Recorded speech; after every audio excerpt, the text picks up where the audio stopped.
ലാൽജു സാറിന്റെ ഒരു ചോദ്യമായിരുന്നു അപ്പോ ഒരു അതെ അതെ അതെ ആദ്യം വി കെ പ്രകാശാണ് ആദ്യം ത്രീ കിങ്സ് എന്ന് പറയുന്ന സിനിമയിൽ ഒരു അത് ഭയങ്കര കോമഡി റോളായിരുന്നു. അതായത് ഒറ്റ സീനുള്ളൂ. അത് സൂര്യ ടി വിയുടെ ഹെഡായിട്ട് തന്നെയാണ്. അപ്പോൾ എന്നെ തന്നെ വിളിച്ചുകൊണ്ട് വന്ന് എൻ്റെ ഫസ്റ്റ് ഷോട്ട് എന്ന് പറയുന്നത് എൻ്റെ ഫസ്റ്റ് ഷോട്ട് ജഗതി ചേട്ടനുമായിട്ടാണ്. അപ്പോൾ ഞാൻ ഏറ്റവും ആരാധിക്കുന്ന ഒരു ആക്ടറാണ്. ബിക്കോസ് അപ്പോൾ എനിക്ക് കൈകാലമൊക്കെ പറയുന്നുണ്ട്.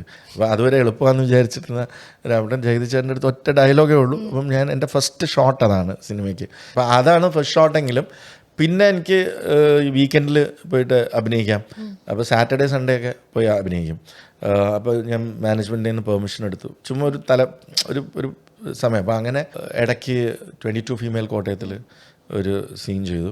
അത് കഴിഞ്ഞിട്ടാണ് അയാളും ഞാനും തമ്മിൽ എന്ന് പറയുന്ന സിനിമയിൽ ഒരു SP ആയിട്ട്, അന്ന് ഞാൻ ക്ലീൻ ഷേവാണ്. അപ്പം ഒരു നോർത്ത് ഇന്ത്യൻ ലുക്ക് വേണമെന്ന് പറഞ്ഞിട്ട് ആരും അറിഞ്ഞുകൂടാത്ത, അപ്പം അങ്ങനെ അയാളും ഞാനും തമ്മിൽ ഒരു SP ആയിട്ട് അഭിനയിക്കുമ്പോഴാണ് ജോമോൻ ടി ജോണാണെന്ന് ക്യാമറ.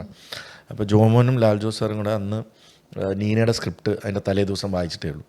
അപ്പോൾ അത് ചെയ്യാൻ തീരുമാനിക്കും. അതിന് ഇതേപോലെ ബോംബെയിൽ നിന്ന് വരുന്ന ഒരാൾ അതിൽ ലീഡ് ചെയ്യണം, അത് ഫ്രഷറായാലും മതി എന്ന് ചിന്തിക്കുന്ന സമയത്ത് ജോമോൻ ക്യാമറയിലൂടെ പറഞ്ഞു, ഇതുപോലൊരു ആക്ടറെ ഇതുപോലൊരാളല്ലേ എന്ന്, ഇത് തന്നെയാണെന്ന് പറഞ്ഞിട്ടാണ് ഈ അയാളും ഞാനും തമ്മിലിൻ്റെ ഷൂട്ട് 2 ദിവസം കഴിഞ്ഞിട്ട് മൺഡേ രാവിലെ എന്നെ ഓഫീസിൽ വിളിച്ചിട്ട് ഞാൻ ഓഫീസിൽ ഇരുന്നപ്പോൾ ചോദിച്ചത്, ഇങ്ങനെ ഞാനൊരു സിനിമയെ ഉദ്ദേശിക്കുന്നുണ്ട്, നിനക്ക് എൻ്റെ സിനിമയിൽ നായകനാവാൻ താല്പര്യമുണ്ട്.